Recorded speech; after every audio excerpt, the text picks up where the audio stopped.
Samantala ang DA at ang NFA naman mga kabrigada sinigurong tatanggap ng mas mataas na pondo sa 2026 para sa 20 peso rice program. Brigada Haji Kaaminyo, ibrigada mo! Brigada Live Report.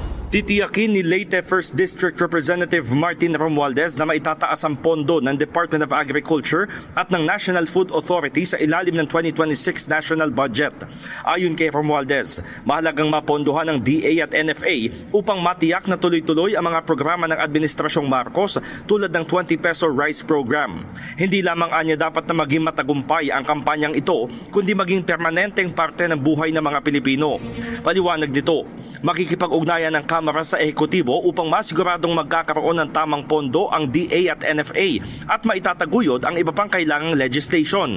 Dagdag pa ng kongresista, desidido siya na maisabatas ang kanyang mga panukalang batas upang mas maging abot kaya ang presyo ng bigas at matulungan ang mga magsasaka. Hindi umano magtatagumpay ang mga programa kung hindi palalakasin ang kakayahan ng mga magsasaka na siyang haligi ng sektor ng agrikultura.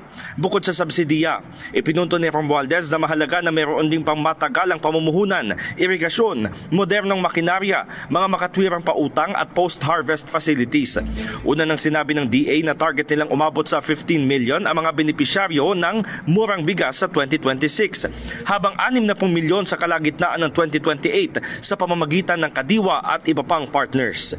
In the heart of changing lives, ako si Brigada Haji Kaaminyo ng 105.1 Brigada News FM Manila, the Music and News Authority. Ang bahaging ito ay hatid sa atin ng PowerCell Salabat, ginhawa ng bawat nangangarap.